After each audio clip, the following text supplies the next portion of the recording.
They say the uniform of a soldier is stitched with the threads of sacrifice, but my sacrifice began long before I ever stepped into a recruitment office. It started in a house that should have been a home, but felt more like a cage where my dreams were the only things on the menu. I remembered the smell of that old, damp kitchen, the scent of burnt wood, and the bitter taste of knowing I was always the second choice. My name is Liam. I grew up in a town where the dirt under your fingernails was a badge of poverty you could never quite wash off. My parents, people I once looked up to with a desperate, hungry kind of love, had a favorite. It wasn't me. It was my brother Oliver. Oliver was the golden child, the one they believed would carry the family name into the light, while I was expected to be the pillar that stayed in the mud to hold him up. Liam, stop dreaming about books, my father would growl, his hands calloused from years of labor that bought Oliver's tuition but left me with nothing but hand-me-down boots. Your brother is going to be someone. You're a worker. You're the strength this family needs to survive. I accepted it for years. I worked 3 jobs, coming home with a back that felt like it was breaking, just to hand my envelope of cash to my mother. She wouldn't even look me in the eye.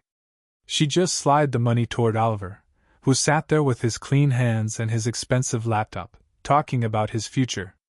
I was the ghost in the room, the engine that kept the house running, but was never allowed to sit at the table of honor. The betrayal didn't happen all at once, it was a slow erosion. But the night it finally shattered me is etched into my soul. I had managed to save a small stash of money, hidden under a floorboard in the shed, for a simple entrance exam for the academy. It was my one ticket out, my one chance to breathe. That night, I came home to find the floorboard ripped up. The shed was empty. I ran inside, my heart hammering against my ribs. I found my family celebrating. There was steak on the table, a luxury we never had. Oliver had a new suit draped over his chair. "Where is it?" I asked, my voice trembling. That was my future. My father didn't even stop chewing.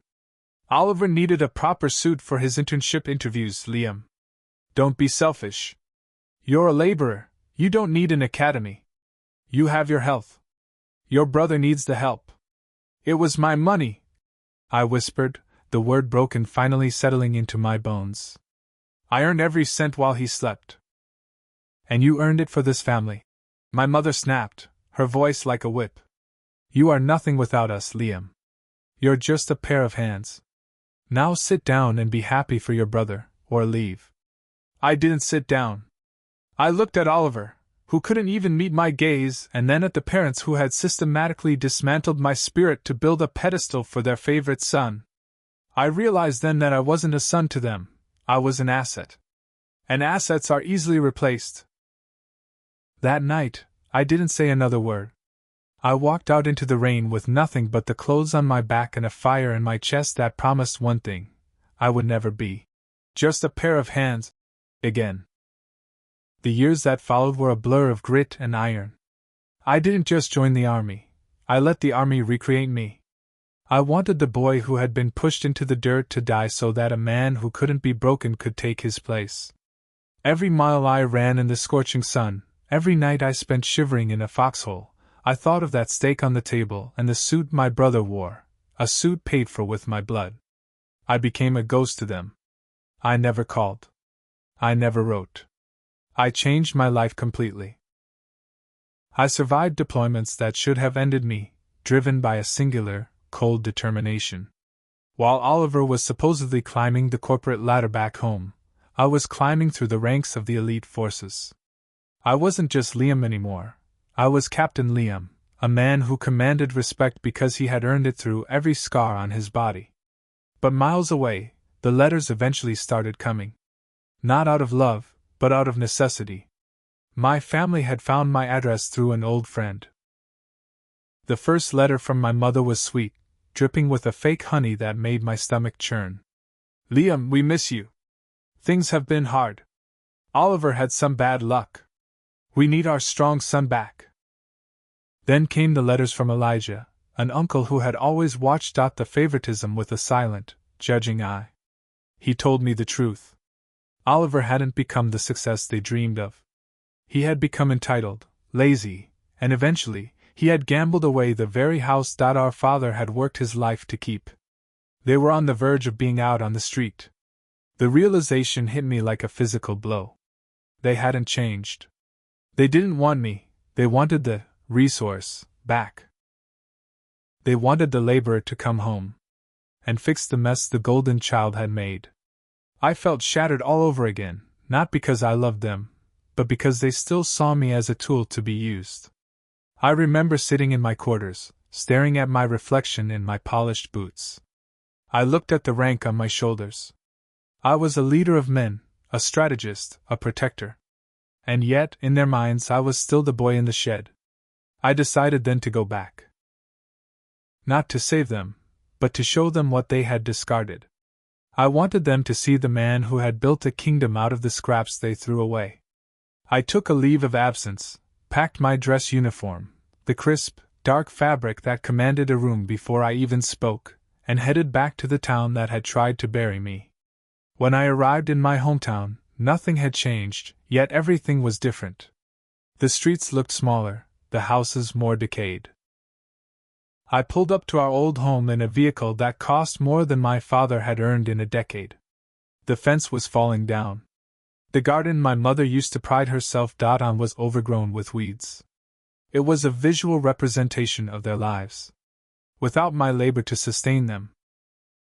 I saw my father sitting on the porch, looking ancient and defeated. Beside him was Oliver, looking soft and disheveled, a far cry from the future they had promised. When they saw me step out of the car, they didn't see their son. They saw a stranger. They saw power. And for a moment, I saw the flicker of greed in their eyes, a hope that their meal ticket had finally returned to pay the bills. I walked up the creaking steps of the porch. The silence was heavy, broken only by the sound of my boots, the steady, rhythmic heartbeat of a soldier. My mother came to the door, her eyes widening as she took in the medals on my chest, the sharp lines of my uniform, and the cold, unshakable authority in my eyes. "Liam?" she whispered, her voice cracking. You look so grand. We knew you'd come back for us. We're in such trouble, son. Oliver, tell him. Tell your brother how much we've suffered." Oliver stood up, trying to put on a smile that didn't reach his eyes. "Hey, man. It's been a long time. Look, I made some mistakes, but we're family, right? You've clearly done well for yourself. We need about $50,000 to clear the debt on the house, or they take it next week." I looked at him, the boy who had eaten my future while I starved. Then I looked at my father, who was already reaching out a hand as if I were a walking ATM. "The money you took from the shed," I said, my voice calm and low, cutting through their excuses like a knife. "It was $300. That was the price you put on my life. You sold my future for a suit and a steak." "Liam, that was years ago," my father blustered. "We did what we had to do." "No," I replied, stepping closer. "You did what you wanted to do. You chose a favorite, and you chose wrong. You didn't invest in a son, you invested in an ego. And now, the bill is due." I reached into my pocket and pulled out a check. Their eyes lit up. I could see the literal hunger for the paper in my hand. I walked over to the table, the same table where they had sat and laughed while I was the ghost in the room. I laid the check down. It was for exactly $300. Plus interest. "This is what I owe you," I said. "This is the return on the investment you made in me. Not a cent more, not a cent less." "You can't be serious!" Oliver yelled, his face turning a panicked shade of red. "We're going to lose the house. You're an officer. You have the money." "I have the money," I agreed, turning toward the door. "But I don't have a family here. I have a group of people who used me until I had nothing left to give, and then told me to leave. I took your advice. I left. And I built a life where your betrayal is nothing but a distant, fading memory." I walked down the steps, ignoring the pleas and the sudden, ugly insults that followed when they realized the well had run dry. I didn't feel anger, I felt a profound, echoing peace. The revenge wasn't in their suffering, it was in my indifference. I had become something they could never touch, never claim, and never understand. As I drove away, looking in the rearview mirror at the shrinking house, I realized a hard truth. You cannot fix people who only see you as a tool.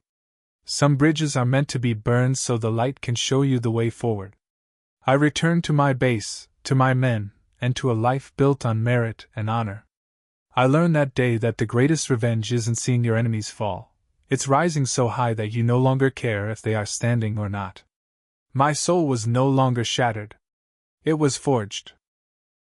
And in that forge I found the only person who was ever truly going to save me, myself. Life doesn't give you what you deserve, it gives you what you fight for. And I had finally won the most important battle of all, the battle for my own worth.